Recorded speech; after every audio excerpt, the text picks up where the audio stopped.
Good evening. Welcome to the City Council meeting of Wednesday, September 21st, 2016. Can I have the roll call, please? Dan Carey. Present. Peg Coniff. Salem Derby. Present. Jennifer Hayes. J.P. Kuzinski. Here. Joe McCoy. Here. Dan Rist. Here. Tamara Smith. Here. Joy Winnie. Here. Could we please stand for the Pledge of Allegiance?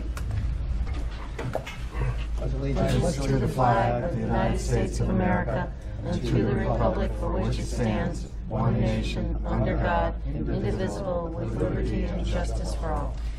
Thank you. Can I please have a motion for the approval of the minutes of September 7th? Second. Okay, a motion approval of second, September 7th minutes. All those in favor? Aye. Opposed? Any abstentions?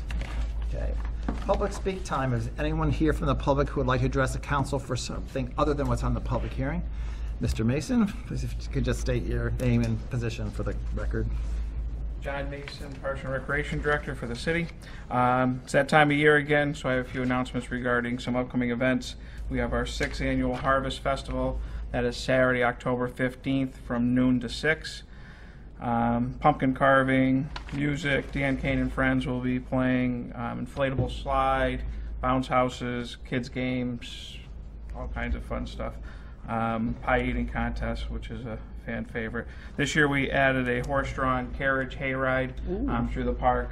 Yeah, so instead of the train that we've had in the past, we went with that. So there will be a bonfire in the park from 4 to 6 as well after the event at Pavilion 3, so people can stay around and enjoy a nice evening in the park.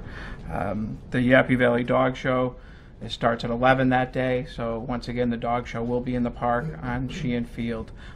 We kind of combined with them, I don't know, 3 or 4 years ago. It's worked out well, so they get a lot of people in attendance for that. So we just hope for good weather.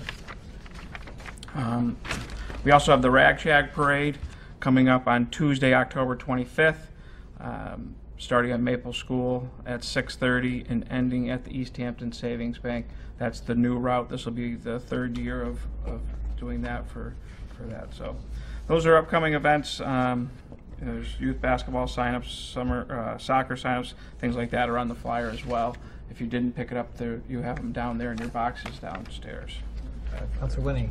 John, do you have all these things up on your website? Could you do a plug for the website? Do you have it up and running? I know there's our Facebook. Oh, okay. Facebook at facebook.com/ ETON Pumpkin, so E-Town Pumpkin. Sam's in charge of the Facebook. I don't do the Facebook stuff, so yeah, she posts a lot of stuff. I know it's all the events are posted on our Facebook. She posted it yesterday. We put them under announcements, John, and she sends them to us. Yeah, and then they go into the announcements. So this just is hot off the press that you guys got today. All right. So Okay. John, Thank you. thank you. Question. I'm just curious, swim lessons, Yes. are those at Williston? Yes, those are held at Wilson School. Okay. Yep, use their swimming pool for that. Thank you. Any additional questions for Mr. Mason? Okay, thank you very much. Thank you. Is there anyone else from the public who would like to address the council? Please feel free to come up and state your name and address. Okay, not seeing any. Let's move. Communications, for elected officials, boards, committee, and correspondence. We have nothing written on that Mr. Mason hasn't covered, but again, if there's anything in any of the districts or at large, any of the councilors would like to inform us or the public about, this is a good opportunity. Councilor Smith? Just a reminder that the Whitebrook Middle School open house is tonight from 6 to 7:30, and then at least for Center Pepin, it's tomorrow at 6. Okay, So. thank you. Anything else? No? Okay, thank you. Moving on, Mayor Communications, Mayor Cadger.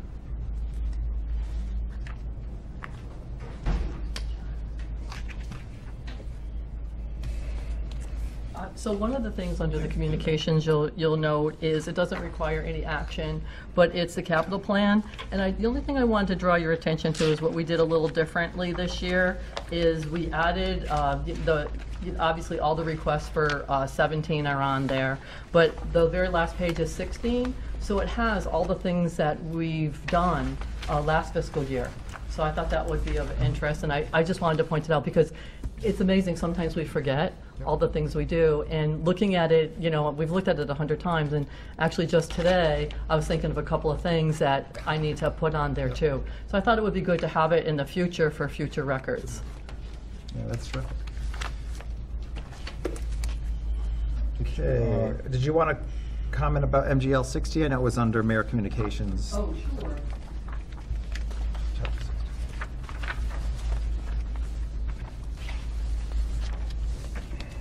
Okay, so that is just another, it's kind of what it says, establishing a revolving account.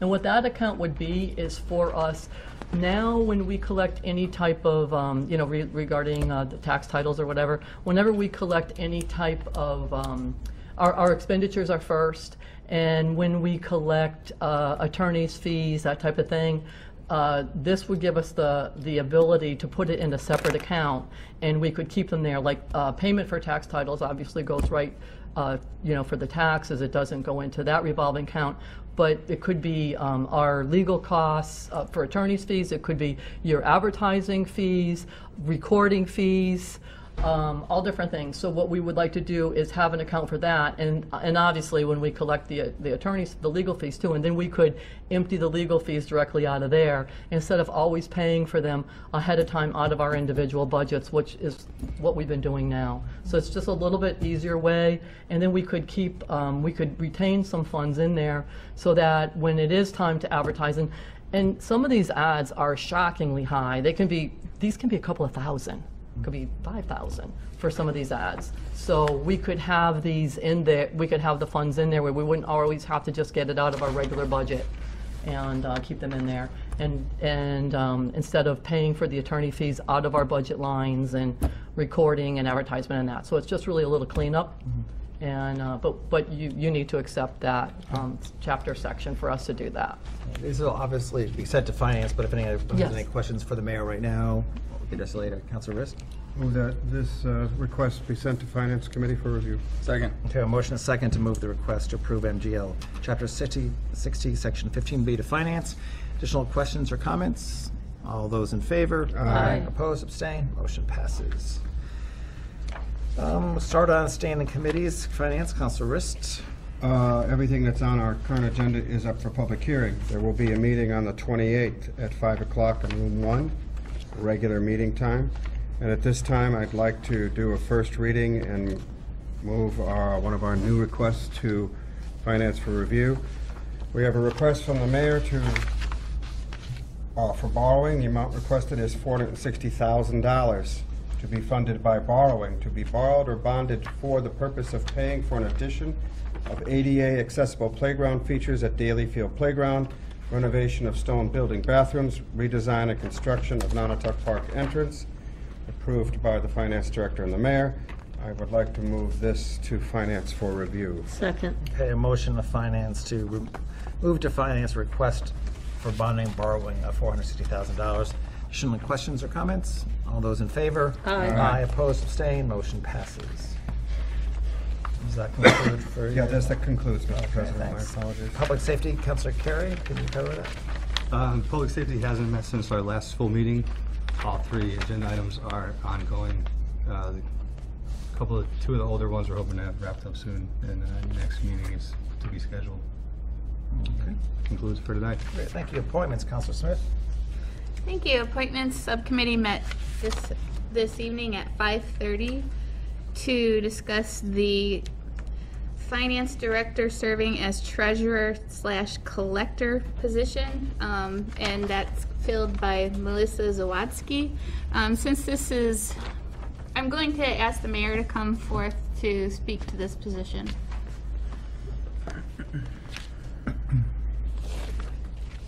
So this position, this appointment you have in front of you is a little different than, what you've seen in the past. There are some of the counselors that have been here, I don't want to say forever, but for a very long time, and honestly, from the beginning of the council. But there's, yeah, but there's also counselors that, that weren't here when we created the position of finance director. It was a lengthy process, and there was a lot of discussion with the former mayor and the city councilors. And what they believe that a finance director position should be put in place, especially for the security of the city, for if and when you had a mayor come in that is not familiar with budgets or finances or that thing, it would be the security of the city. So, but at that point in time, and again, I have to give everybody credit for really good planning for the future.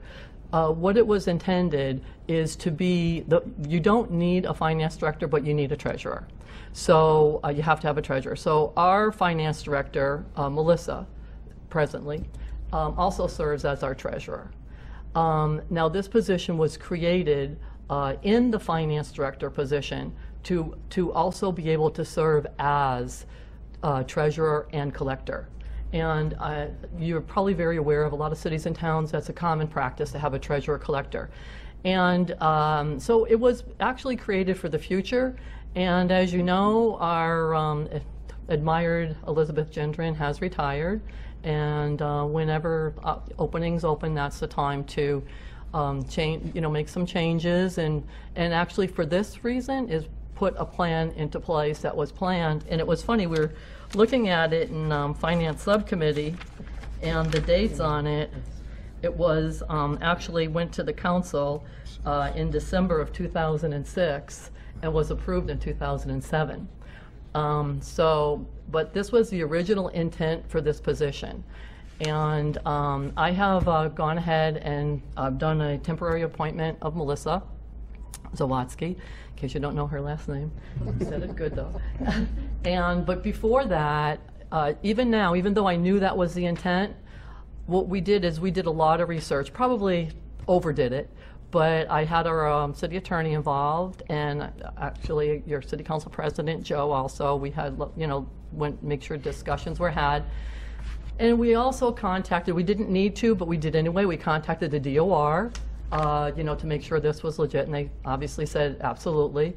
And I couldn't contact the state ethics, but Melissa did. And she actually, did it in my presence, and they said there's no issues there at all. So we've crossed more T's and dotted more I's than we needed to do, but we figured, being over-prepared is better than being under-prepared. And I think the way Melissa is, she's been obviously acting for a while, or temporarily appointed, and we're going to review the office and see, what it requires, if it requires anything, and go from there. But right now, and it's also really, I think, interesting to know that Melissa came to us from, before she was here, she came to us from Palmer, where she served as a treasurer collector, and it's important for a lot of reasons, but she's also a certified collector and a certified treasurer. So everything is in place. And she's going to be, what she's been doing now is it's extended to a 40-hour position, and what she's doing now is 20 hours in one office and 20 hours in the other. And it's been, it's been going good so far. But I'm certainly, entertain any questions that you might have, because I know it's a little different than what we had, but honestly, this is putting a plan from, back then into place. Any questions from Eric? Mr. Kwasinski? I know that I was there in '06, and I remember the discussions, and we had quite a few. You're absolutely right. It was very well vetted, and the plan was to have a finance director. It was important for the community. And the concept was that the finance director would indeed serve both functions, treasurer and collector, at some point in the future, perhaps. But at least we'd have a finance director in the interim. The questions I have, though, have to do with the overall picture of the structure of the collector's office, the total budget for the collector's office, how you envision that, given that you'll have a finance director serving as the collector. Right. And will you need to have new staff? Will there need to be someone, not at maybe Betty's level, but another level? Could you maybe tell us a little bit about that? Those are really good questions, and I'm glad you brought that up for clarity. So the way Melissa is now, she's finance director serving as treasurer. She is our finance director. Now the finance director position, when it was created, and it was also created as a finance department and then a finance director position.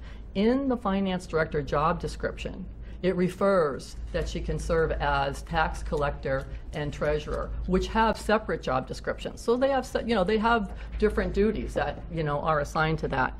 And as I said, she's going to be doing 20 hours in one and 20 hours in another. And what we're doing at this point is exactly that, evaluating. What does the office need? Restructuring. I've done a lot of restructuring, and I know sometimes change is difficult for people, but unfortunately, it's not difficult for me. So we're reviewing to see what it does need, and if it does need additional staff, where it would be.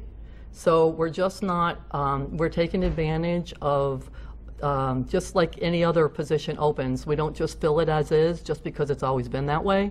We take it as an opportunity to see what it needs. And Melissa's already had some restructuring in her office. As you'll remember, we had the school payroll position eliminated up, under school, and that is now in the treasurer's office. So there's staffing there, and it was a totally different position that was created. And by freeing up different funds, it allows us to do different things. As a matter of fact, it allowed us to have a full-time business agent for the school department. So, we use funds where they're critical, and when we have, not that there's ever such a thing as excess funds, but when we do, we put them toward the critical needs that we really have. Let me just make sure, did she answer your question? I think so. But- So it sounds like we're not going to make any changes or That's right. anything permanent Right. that would be I'm new. sorry. I'm sorry, JP, yes. Without the council being aware of your review of the entire office. The change is that I will not be posting a position for tax collector. The position will be finance director serving as treasurer and collector. That is the position. It will go to what was originally the intent of the counselors and the prior And administration. there's no additional salary change because that was the original. Well, there is a little original salary plan. change. Exactly. It doesn't change the pay plan. That's correct. It doesn't change the finance director position. What it does is it increases hours to 40. For obvious reasons. Which makes sense. Right. Okay. And if we decide, I'm sorry, Yeah, if please, we decide that, that, as we review the office and we're going to make some changes, and everybody has a different style of doing things, as you're well aware. And if we decide that additional staffing is needed, we'll know where. We'll know where. Councilor Winnie? Yeah, could you just expand on that a little bit when you when you were talking to us in appointments, that Melissa physically will be serving 20 hours in the finance director's office, and then 20 hours in the afternoon she'll be in the collector treasurer's office. That's correct. So physically she will be in one office in the morning and then the other office in the afternoon, so she will have a physical presence. Exactly, Joy. That clears it up a little bit, not just the 20 and the 20, 20 coming from tax collector's budget and 20 coming from the treasurer's budget. It'll actually be physical. She has a desk, a computer, a phone, all set up, business cards, all set up in the tax collector's office, and she has her existing office in the treasurer's office. Thank you. Okay, any additional questions or comments for the mayor? No, okay, thank you very much. Thank you. Councilor Smith? Okay, do the councilors have any further discussion on this? So, yeah. Okay, we approved this unanimously 3-0 at the City Council Appointment Subcommittee meeting. And so I would like to make a motion to move this to the full council for a vote. Second. No, I mean, could you read like Melissa Zwodzky for finance? Oh, yeah, okay. sure.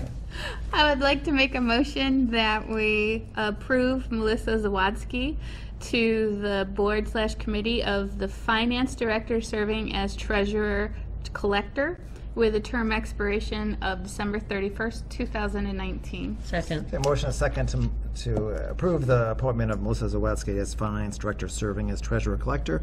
Any last minute comments? All those in favor? Aye. Opposed? Abstained? Motion passes.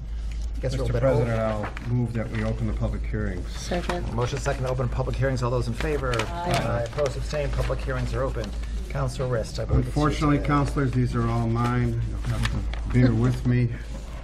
The first item up is for an interdepartmental transfer.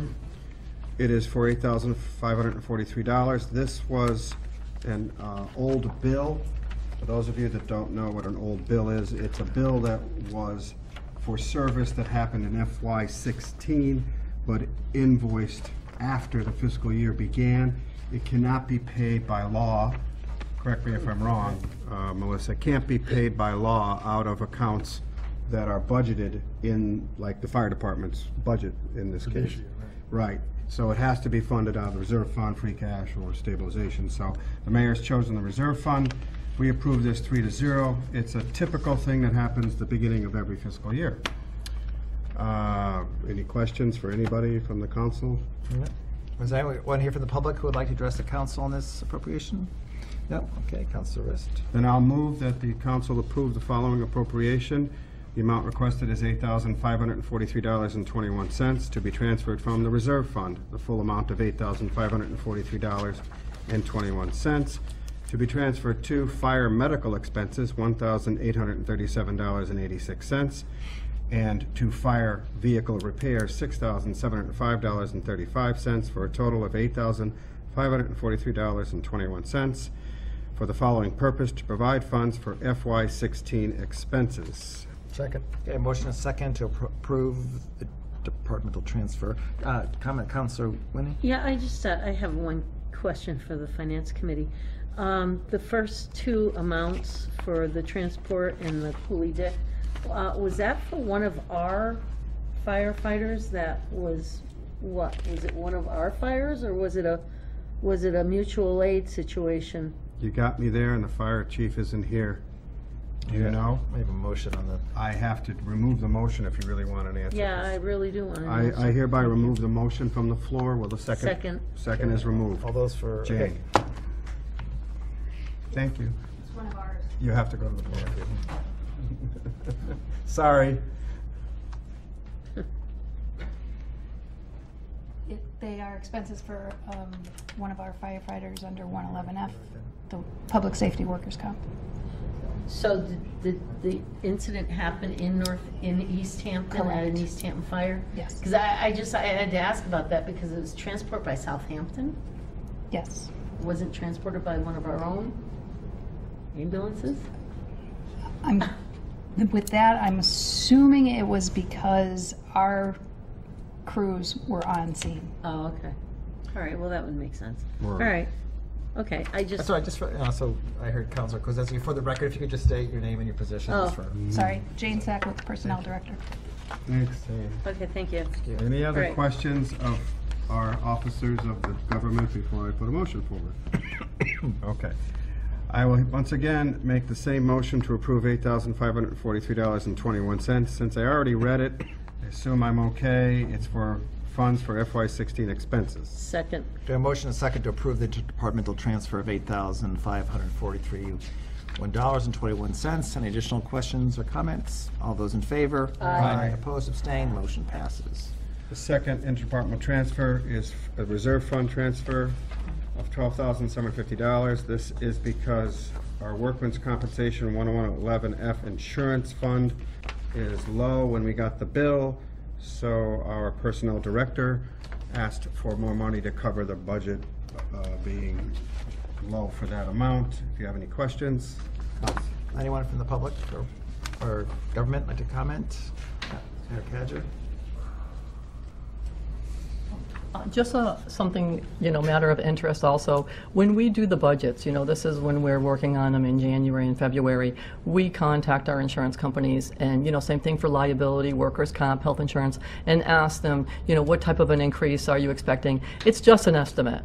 So, we do the best we can, but sometimes, and the reason we know this right away is the bill for workers' comp along with liability comes in for the whole year. And the reason we pay it all the way for the whole year is we get a huge discount by paying it off immediately. So we take advantage of every discount we have. So it's just your best estimate, and claims are, workers' comp and liability, unfortunately, are based on claims. So when it does increase, it's because of that. Thank you. Any additional comments from the council? Councilor Rist. Okay, I'll make a request and a motion for the approval of the following appropriation. The amount requested is $12,750 to be transferred from the reserve fund, $12,750 to be transferred to the Workman's Compensation -111F account, $12,750 for the following purpose: to provide funds for increased premiums for workers' compensation. Second. Okay, motion is second to approve the interdepartmental transfer of $12,750. Any additional questions or comments from the counselors? Okay, all those in favor? Aye. Opposed, abstained, motion passes. Next, we have 3 CPA fund requests. I'm going to do the $20,800 one first. This was a request from the Islamic Trust, I believe, right? Muttersfield. Okay. We already approved $185,000 from the CPA for this particular renovation. They needed $20,000 more to complete it, and the CPA voted 9-0 to fund it, and the Finance Committee voted 3-0 to fund it. I'll allow John Bader to come up and explain a little bit about what it's for, but it is wonderful, and this has there's going to be an opening ceremony, I think October 8th, is it? October 8th, Saturday, 10:30. And this is really, so you know, this is really about accessible trails, so handicapped persons can use our trails, and that's what this does. It helps connect it. Go ahead, John. Right, and Karen's going to be, by the way, Karen's going to be one of the featured speaker at that meeting. Does she know that? That does, yeah, she knows. She has a surprise face. Anyway, Blindsided. John Bader, I've been yeah. a long-time president of the Pascombe Conservation Trust. Time for a change, I think. No. No, I think we think you're doing a great job, John. Anyway, Waterfield is located between East Green Street at the cul-de-sac and East Street, and it's a 6-acre parcel, some old farm field, and some woodland. And we originally got some CPA funding, true, for the main project, but as projects go like this, we had some complications and some additions we had to think about, so now we're seeking extra funding. And I'll just go over shortly, briefly, these four sub-projects connected to this. The first project was an improvement to our East Green Street entrance. We always had a drainage problem there. The water would run off down from the street and go down to the Alice Mutter's lawn and on our property down that old farm road. And so we attempted to fix it, and we fixed up the area pretty much, but we still had some drainage problems. And then we found out that people from the East Green Street area, neighborhood there, they had, some people with wheelchairs were trying to attempt to go down through that entrance. And it's not an official handicap entrance. The official handicap entrance is at the other end, where we have a parking lot on East Street side. So we figured, well, they're gonna keep going down there anyway. We decided to do another renovation there, make it easier for them to go in, packed it down with stone dust, and we took care, I hope, of the drainage problem there for good. We'll see how that goes, but I think it's settled now. So that's number one project. The second project was extending the Sussville Trail on from the north side to our main trail system. And so we have maybe a 25, 30-foot extension on the north side there, leading up to a ravine. And we got a place where you can turn around a wheelchair easily. There's a boulder with a plaque there and some benches. And we had it roped off, not roped off, but cabled off, and we have steps leading down to our main trails.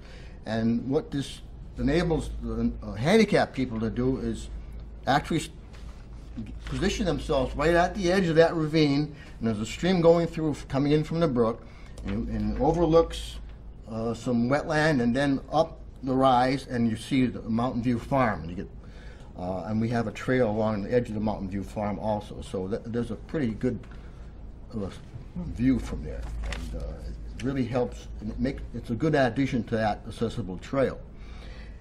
The third project is a butterfly garden, two butterfly gardens. We had these two Michelangelos of the Stonework Society Act, so to speak, come in from Ashfield. I forgot the name of the brothers. It starts with a V, or Via Brothers or something. And these guys are good. And so what they did was made an enclosed area, like a wall, but it's all enclosed. And it's about 14, 15 feet long maybe, and maybe 6 to 8 feet wide. And it's this high. And it's all Goshen stones. It's beautiful. And what we plan to do is add soil to it and plant trails that attract butterflies. And this will happen later on this fall or in the spring, depending on how the drought goes. But it's beautiful, and we got comments on them, and so I think in attracting butterflies, but we want to do that in the first place anyway. Fourth project is installing interpretive signage. We have all kinds of signs around the property, but they're mostly telling you about what not to do and what to do and the layout of the property. But these are informative, educational, and they talk about the geology, the ecology, the flora and the fauna of the area. So a lot of these trails do have these, so it's going to help. So that's it in a nutshell. And all I can say is it's become a very popular spot. Even before this project was even halfway done, people were using that accessible trail. And it's also used by deer and foxes. And there's a rumor going around that the deer are use it as a racetrack, and the fox sit on the sidelines, and they judge who the winner is. But I don't know how true that is, but Probably. yeah. He lives right There's a there. lot of wildlife around it. Yeah. So that's about it. Any questions for Mr. Batter before he leaves? Okay, thank you very much. Okay, Thank you for your work. Thank you. Okay, any questions for the counselor, for Counselor Rist or anything, counselors? Okay, Counselor Rist, entertain a motion. As I mentioned, the CPA approved this enthusiastically 9-0, and we're very happy with this whole project. It's money well served. So I'm going to make a motion that we hereby approve the amount requested of $20,800 to be appropriated from the CPA Reserve for Open Space account, $20,800, to be appropriated to the Mutterfield Backyard Brook Accessible Trail of $20,800 for the following purpose: to provide funds to complete the recreational improvements at Mutters Field in the Brickyard Brook Conservation Area. Also, that the council approve the conditions and stipulations established by the CPA committee for this request. Second. Okay, a motion and a second to approve the supplemental appropriation of $20,800 from the CPA expenses. Any additional questions or comments?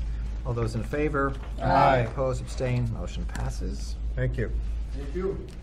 The next project is April, what was that, October 8th? 10:30. The next request is from the Housing Authority. This is for reasonable accommodation accessibility. They came to us originally, which this council may remember, we approved fire suppression devices for the apartments, so that should there be a pot boiling over and the people forget, there's a suppression device on the stove so that they would put the fire out.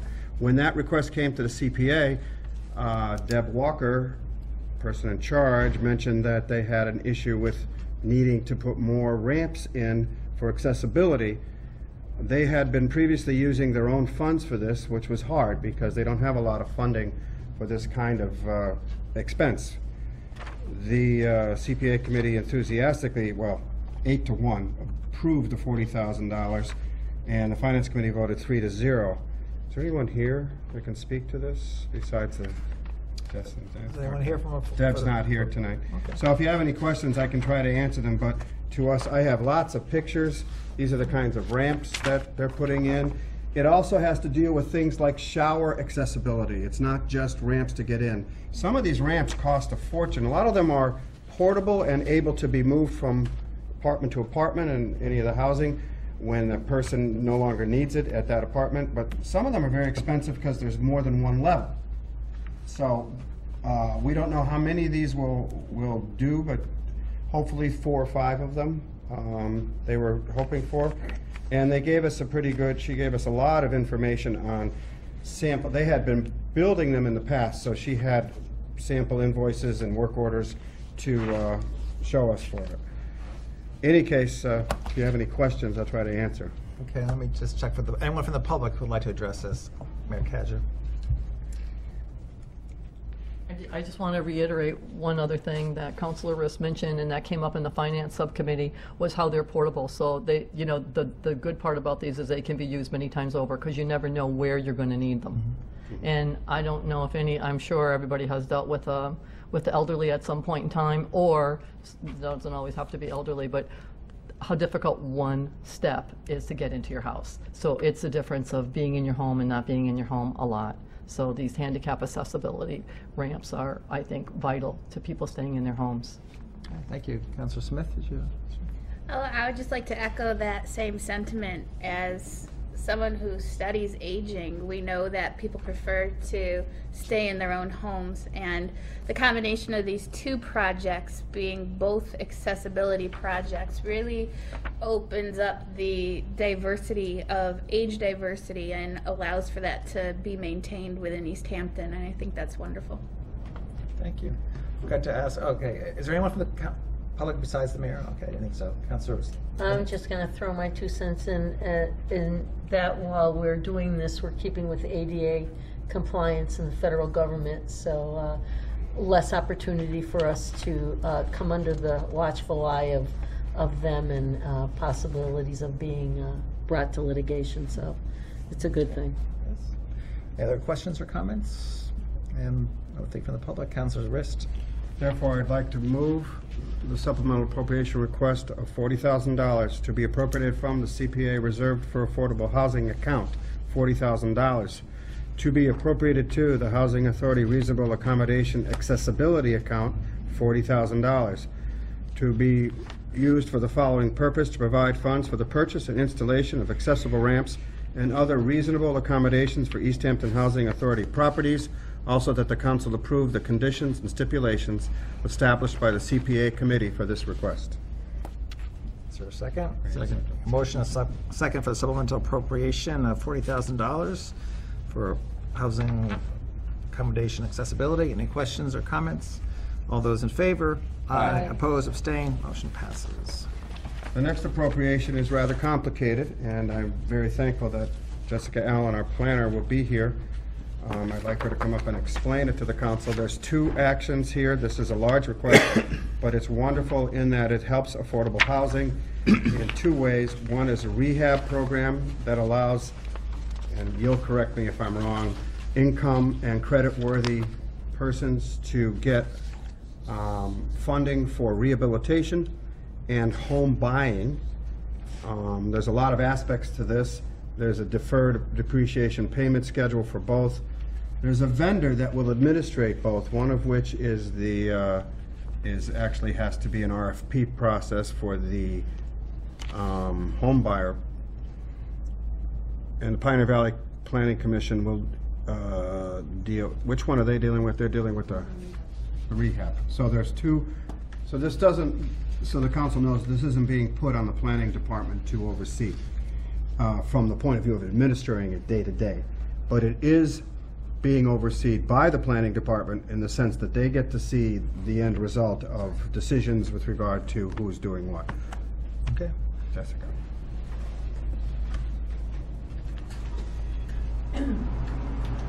Oh, and Kathy Kroll is here too, if we have any questions for the Housing Authority. If you can, just for the record, if you could state your name and position. Sure, Jessica Allen, City Planner. Kathy Kroll, member of the East Hampton Housing Partnership. So there's 2 aspects to this request. I'm going to speak directly to the housing rehab, and then Kathy's going to talk about the first-time homebuyer program. So the housing rehabilitation program is a program that we currently run under our Community Development Block Grant program. In 2011, there was a CPA request to request CPA funds for housing rehabilitation outside the CDBG target area. And for those who remember, and I have a map if you need a refresher of where the CDBG target area is located. This is only location in the city where we are legally allowed to spend community development block grant funding. And when we are lucky enough to be awarded for CDBG funding, we typically have a housing rehab component to those grants. And this is the area of where that funding can be spent. What we're asking for under CPA is we know that there's a lot of homeowners that live outside of this target area that also need housing rehabilitation services. And we have a wait list of about 10 individuals on the comprehensive list of 50 individuals that we know in the city that have requested services for housing rehabilitation. So the $100,000 would be used, the majority of it would be used for construction. The housing rehabilitation program really is to bring the units back up to code in terms of safety. We're not building big renovations. We're not doing, we're not installing hot tubs. We're really just bringing things back up to code and making them safe for individuals. And so last round when this was funded, we were able to do 4 units. So I'm hoping that we'll get to be able to do that, at least 3, probably 4. Can you talk about the deferred payment program? Sure. So typically how housing rehabilitation programs work is there's a loan of up to $35,000 that's provided to the homeowner. That loan is forgiven if the homeowner stays in their home for 15 years. So every year, 1/15 of the loan is forgiven. And if the homeowner moves or sells the house before that 15 years is up, then that money is repaid back to the city and go back to the CPA account. Council Winnie? Are any of these housing units going to be considered as part of our low-income housing units? Under the subsidized housing Yeah. inventory? So the process for, so the policy changed not too long ago under the Department of Housing and Community Development in terms of the housing rehab units counting on the subsidized housing inventory. They used to count. Now we would need to have a permanent deed restriction on the unit in order for them to count, which is an additional burden. So, from now on, we do have units that are currently on the inventory, and when those expire, those will be gone. However, most of the individuals that take advantage of this program, a lot of them are seniors. We have a lot of folks that are just don't have the funds to be able to bring their houses back up to code, and so it's allowing low-mod income individuals to remain in their houses, just to continue to stay in East Hampton, even if the unit itself isn't being placed on the inventory. Okay, any additional questions for Councilor Kuzinski? One technical question on the inventory of an affordable property, affordable unit. A deed restricted property? Well, not necessarily deed restricted, but an affordable unit under the old terms. There was an expiration date under the old terms? Well, the deed restrictions expire, so The yes. deed restriction expires, okay. So, It's not yes. but now you're suggesting that in order to qualify the unit as affordable housing, there would have to be a permanent deed restriction? It can be 15 years, 30 years, 99 years in perpetuity, so. You can still do a 15-year and have it be affordable Yes, housing. but somebody needs to make sure that if whoever is in that house is actually income qualified, so there's additional monitoring that needs to happen if there was a deed restriction placed on that property. Right, okay, thank you. And while you're talking about monitoring, I just had a question about, you said that we had been doing, funding, giving rehab money to properties in the past, $35,000, up to $35,000. Up to 35. And then it was forgiven at 1/15 Every year. of the debt per year. I imagine most people, if they live long enough, if they're live through it, would like to stay and expire the debt. But some leave. Do we have a sense of how many that is that have left in the past, and who we monitors usually- that, we and who usually- collects the money that's owed if a property's sold? Are you talking about under CDBG? Yeah, Okay. under the CDBG. So we probably have maybe 1 to 2 a year of individuals that repay. That money comes back to the city. It gets processed through the mayor's office, and it gets returned to the CDBG accounts. Okay, thank you. Additional questions for, okay, no. Okay. She has to do it. Yep. The other component of the request is the first-time homebuyer program. And this is for people who are either residents of East Hampton or not residents of East Hampton, but who want to buy a house in East Hampton, and this is their first home. There's a similar mechanism in place with this program of a deferred payment loan of up to $7,500 for 6 buyers. And the purpose of the loan is to help with down payment or closing costs. For many first-time home buyers, there's a gap or a barrier when it comes to down payment and closing costs. They have enough income to pay a mortgage and they have good credit, but the gap to meet the costs of all the costs of down payment and closing costs is difficult. A lot of prospective buyers have student loan debt. That's one of the big barriers right now. So this program, the DPLs are to help address that issue. The other part of this program is an education and counseling program. Many of you might be familiar with the first-time homebuyer workshops that are offered in many communities where groups of potential buyers come together over a 4-week period and get all kinds of information about the process of buying a home. Everything from credit scores to how to apply for a mortgage and how to hire an attorney, that kind of thing. In addition to that, there's individual counseling for people that might need further assistance, for example, in bringing their credit score up to a point that the banks will consider them appropriate for home ownership. And then there is a line item of about $2,500 we're projecting that might be needed for people to have lead testing done on their homes, which is a requirement. So the total of that program is $75,000. The counseling and education piece anticipates there will be about 40 to 45 participants in that, some of whom will be able to buy and perhaps use the down payment assistance. Some might not be able to buy at this time, but that's the purpose of the counseling, is to help them figure that out. Councilor Rist? So there's 2 aspects of this. You might enhance it. There's a 5-year deferred repayment program, so they can't buy a house and flip it. That was an important comment that I liked, if you want to explain that. Sure. The mechanism is the same. There's the loan for the down payment assistance, which goes actually directly to the bank or the mortgage company. The legal document for the loan specifies that 1/5 of the loan will be forgiven after the first year, going up to 5 years. If the household moves during any of that time, they are required to pay back what is owed.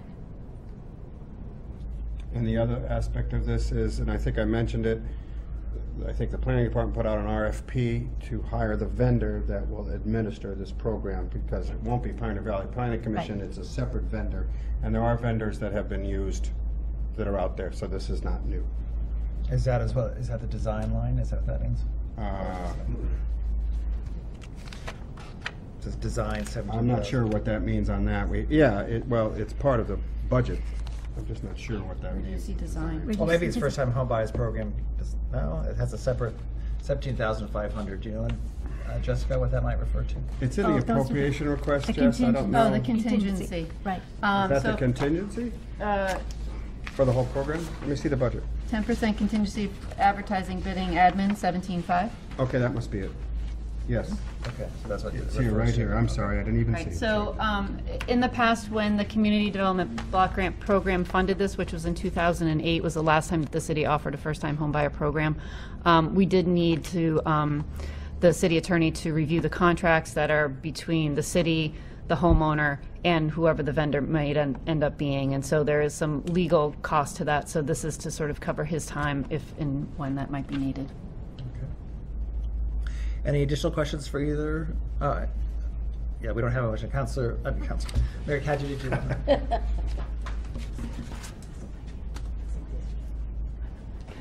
Thank you. So I think it's interesting that you've already approved something to keep, seniors in their houses by handicap accessibility. Then you're looking at this, and I mean, it's you shouldn't say you have favorites, but these programs are phenomenal. Like when you're talking about the housing rehab, it's just a win-win for everyone. It keeps seniors or people that can't afford to do structural repairs to their house in their house. It also prevents blight.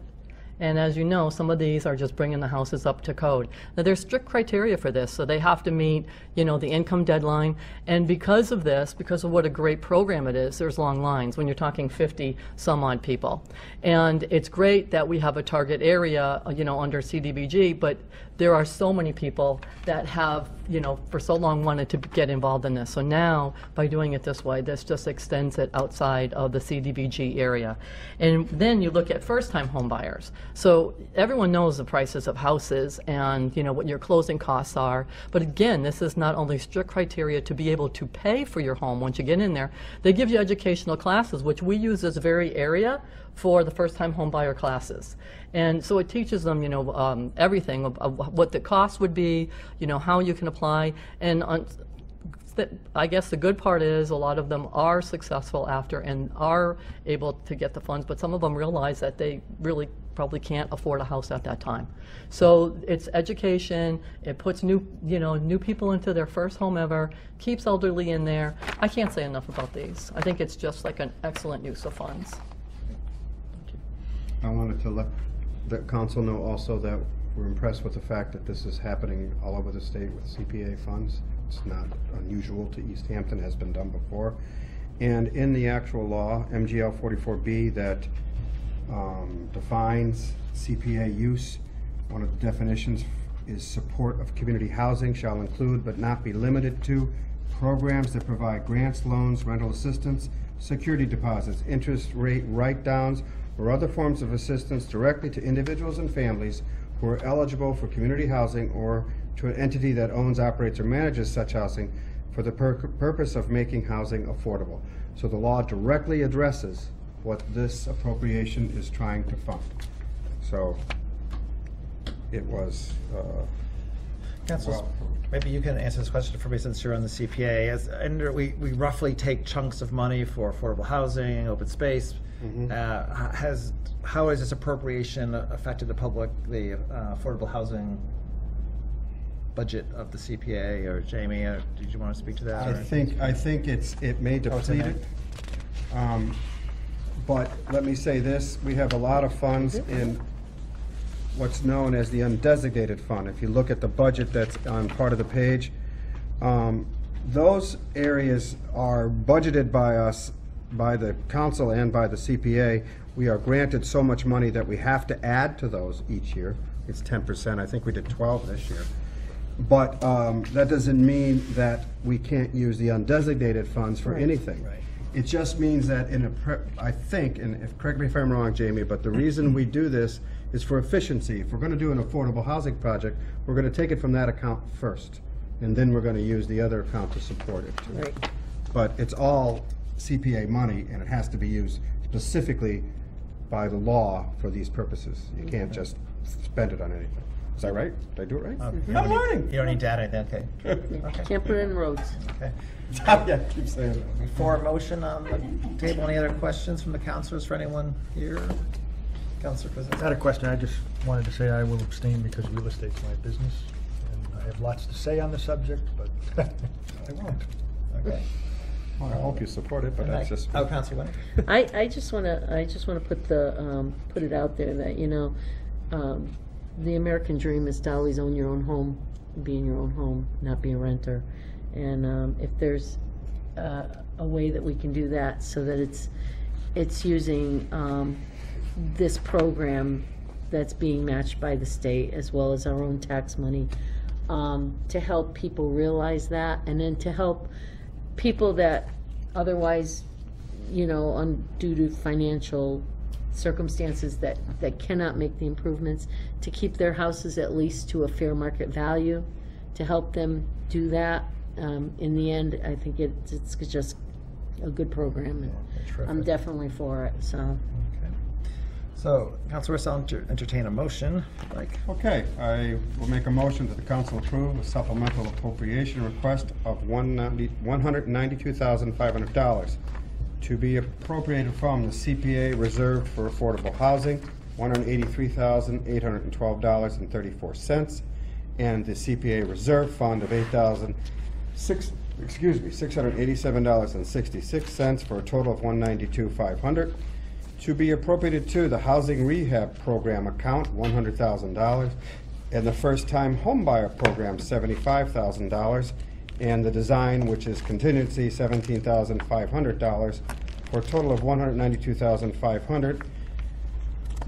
For the following purpose, to provide funds to the Affordable and Fair Housing Partnership for the First Time Homebuyer and Housing Rehabilitation Programs, and also that the council approve the conditions and stipulations established by the CPA committee for this request. Second. Okay, a motion and a second for the supplemental appropriation of $192,500. Additional questions or comments?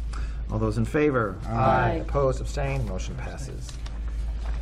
Is that the One abstention? Oh, I'm sorry, you're right. I'm sorry. I have one last item, which is really a clerical thing. As you know, we approved the increase in the, I'm not going to find it now, the increase in the, thank you, Salary? for the clerk, and that was the primary vote, but Barbara discovered and gave us the need to approve the ordinance which effectively changes that salary. So that's what this is about. It's similar to the pay plan. When we approve pay plan changes and amounts, we also have to approve the ordinance governing the pay plan. And typically, the Finance Committee does both because they're linked so closely. Any questions? Questions? Anyone from the public who'd like to address our city government? That being said, I move that we amend Section 7.5, Clerk to the City Council salary, in accordance with the Home Rule Charter, Article 2, Section 2.8E. The salary of the city clerk, of the clerk to the City Council, shall be $120 per month and $75 per City Council meeting, effective July 1st, 2016. Second. Okay, a motion and a second for the amendment to Chapter 7, Section 7.5 is just read. Any additional questions or comments? All those in favor? Aye. Opposed, abstained, motion passes. Mr. President, I move the public hearings be closed. Second. Motion and second to close public hearings. All those in favor? Aye. Opposed, abstained, motion passes. Well, let me see where we left. I believe got through appointments, ordinance, Councilor Derby. Thank you, Mr. President. The ordinance subcommittee did meet last Wednesday, where we discussed food truck ordinance, and we also discussed the plastic bag issue that we've been looking at. I'm happy to say I did some research on some of the food truck issues at Food Truck Friday last week, and I had some good insights, and I think we are moving in the right direction. It's not a fast truck that we're in, but we. You mean track? Truck. It's a food truck. But you know, we want to make sure that we are thorough and now that we do have quite a few food trucks coming to East Hampton, we want to make sure that we're doing due diligence. So we are still working on that. And I don't know if Councilor Smith, did you have anything you wanted to say about the plastic bag ordinance? We had, when we have met so far, we had the public hearing to get a clear picture of where the public stands on this issue. And then we had another meeting where we talked about the science behind the bag issue and what the different options were. And now as a subcommittee, we're divvying up the tasks of pricing out what the alternatives would be for local businesses, because it's been shown that any ordinance like this is much more favorably considered when a lot of that grunt work is really put in place, and we can say this is the actual cost difference it would be, and coming up with some different strategies to address that. So I'm looking forward to continuing those conversations. And I would say that at our last meeting, one of the things that we did kind of look at was the direction that we wanted to take this in. Mm-hmm. And there are some ideas that the committee has. I feel like I can say with some confidence that we're not looking at necessarily an outright plastic bag ban. You know, so we are continuing to move forward with some of the ideas that we have, and we're going to keep working on it. So, Councilor Rist. One request I have is that, and I think you probably already discussed it at committee level, is that this be implemented over a long period of time so businesses can get ready for it. In other words, put it in place to happen 6 months from whenever we vote on it or something. I don't know how long they would need, but businesses have to plan and budget and whatever. Absolutely. And I think that's, you know, paramount in our conversations have been the impact on all ends of the spectrum. So we're trying to be cognizant of that. Our next meeting will be next Wednesday, where we will continue on these two subjects and have great conversations and debate. So that will be at 6 p.m. on September 28th. It will be probably after the finance. We should be done with it. Okay. Do you want to change the date of this, because it's 10:30 on Yeah. Still about a month left to go. Oh, that's Yeah. October. What am I keep thinking that's October. I wish, right. My apologies to the council for being stupid. That concludes. Okay, thank you. Property, Counselor Kozinski. No report. Okay. Rules and Government Relation, Counselor Rist. No report. Thank We you. have no Mr. old business, and you took care of the new business, so I'll entertain a motion to adjourn. So moved. Motion second to adjourn. Any additional questions or comments? All those in favor? Aye. Opposed, abstained? See you all October 5th.